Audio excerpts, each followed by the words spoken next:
નમસ્કાર દર્શક મિત્રો, ગુજરાત બુલેટિનમાં આપનું સ્વાગત છે।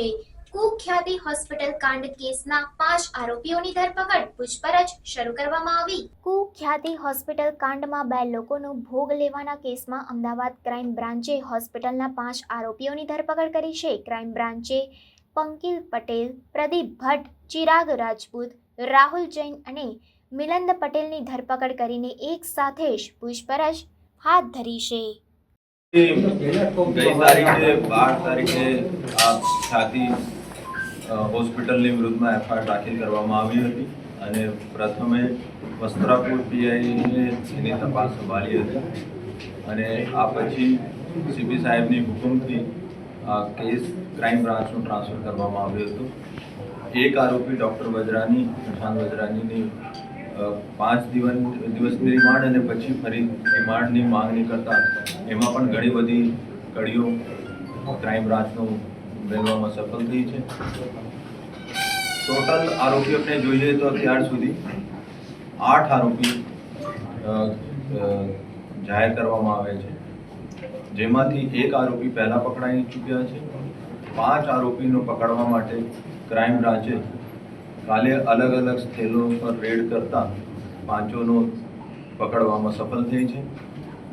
આ જ્યારે અહીંથી પહેલાં આ લોકો બધા ઉદયપુર ગયા અને ઉદયપુરથી રાજસમંદ ગયા અને રાજસમંદથી ચિરાગ રાજપૂતનો દોસ્ત છે એને ફાર્મ હાઉસ ખેડામાં રૂક્યા હતા।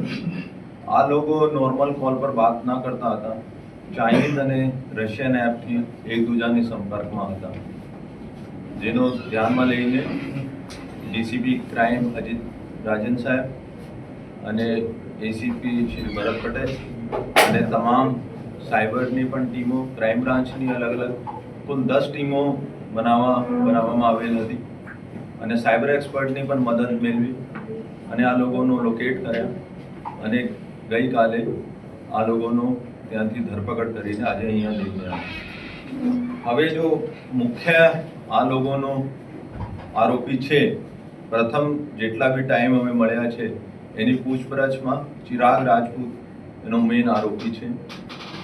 ચિરાગ રાજપૂતનો ભૂતકાળ પણ ગુનાહિત છે। મુંબઈમાં એને વિરુદ્ધમાં ચીટિંગનો ગુના દાખલ થયેલા છે અને જોઈએ તો આ પહેલાં મેડિકલ રિપ્રેઝેન્ટેટિવ અલગ અલગ હોસ્પિટલમાં કામ કરતો હતો અને ખ્યાતિથી પહેલાં આ સાલ હોસ્પિટલમાં કામ કરતો હતો, ત્યાં પણ વાઇસ પ્રેસિડેન્ટની હોદ્દા ઉપર હતા। ત્યાંથી ખ્યાતિ હોસ્પિટલમાં આવ્યો અને અત્યારે એની પગાર 7 લાખ રૂપિયા મહિના છે અને ખ્યાતિ હોસ્પિટલનો બીજા જો મેઇન આરોપી છે આ રાહુલ જૈન છે, જો સીએનો તરીકે ત્યાં કામ કરતા હતા। તમામ પૈસાની હેરફેર અને ઓડિટ રિપોર્ટ્સ જનરેટ કરવાનો, ખર્ચા પણ કરવાનો, અગર કોઈ ગિફ્ટ આપવાનો છે, કમિશન આપવાનો છે, આ પણ સેલ્ફ વિડ્રોલ અથવા ચેક મારફતે કમિશન અપાવતો હતો। આ પણ ખ્યાતિ હોસ્પિટલથી પહેલાં સાલ હોસ્પિટલમાં કામ કરતા હતા અને ખ્યાતિ હોસ્પિટલની અગર અમે ઇન્કમ જોઈએ તો 70% સરકારી યોજનાઓમાંથી જો એનો પૈસા મળે છે, એનો કુલ રેવન્યુ 70% ત્યાંથી આવતો હતો અને 30% ઓપીડી અને જો હોસ્પિટલ જેના પાસે સર્જરી અને દાખલ કરવા માટે જો એને રૂમની વ્યવસ્થા નથી, આ દર્દીઓ મારફતે 30%નો રેવન્યુ ત્યાંથી મળતો હતો।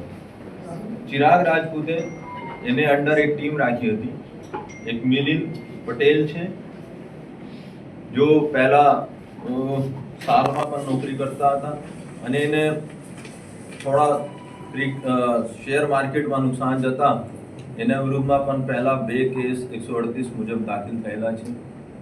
આ લોકોનું કામ છે કે અલગ અલગ કેમ્પોમાં, ગામડાઓમાં જાય, ત્યાં મેડિકલ કેમ્પ યોજે અને મેડિકલ કેમ્પ યોજે ત્યાં જેનો તકલીફ હોય ત્યાં સીધા આ લોકો એનો ઇન્ડોર પેશન્ટ તરીકે દાખલ કરાવતા અને પીએમજેઆઈ પોર્ટલ પર 2 ટાઈપનો આ લોકો એન્ટ્રી કરવાની હોય, એક એમરજન્સી કેસ, એક નોર્મલ કેસ.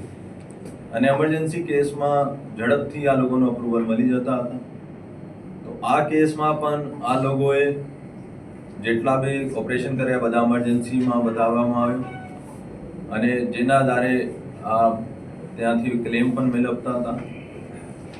11 તારીખે આ ખબર પડી કે એમાંથી એક દર્દી જેને ઓપરેશન થયા હતા, સ્ટન્ટ મૂકવામાં આવ્યા તો એની ડેથ થઈ છે.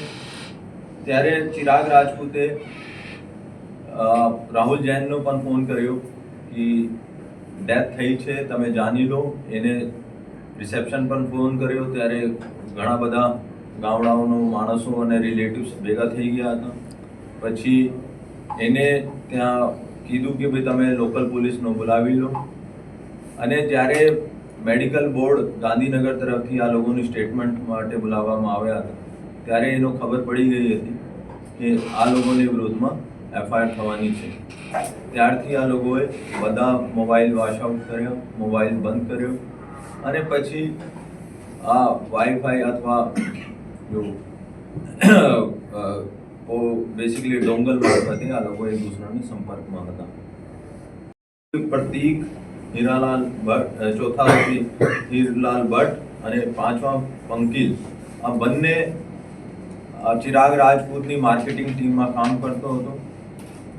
પ્રાથમિક પૂછપરછમાં ચિરાગ રાજપૂત કહે છે કે એનો કામ ખ્યાતિનો બ્રેન્ડિંગ અને માર્કેટિંગનો છે અને આ લોકો જેટલા બી આસપાસનો હોસ્પિટલ છે જ્યાં બેસિકલી સર્જરી નહીં થઈ શકે અથવા એડમિશન નહીં થઈ શકે, આ લોકોનો ડૉક્ટર્સનો કન્વિન્સ કરે કે તમારે ત્યાં જો પેશન્ટ ઓપીડીમાં આવતા હોય તો તમે અમારે અહીંયા રેફર કરો.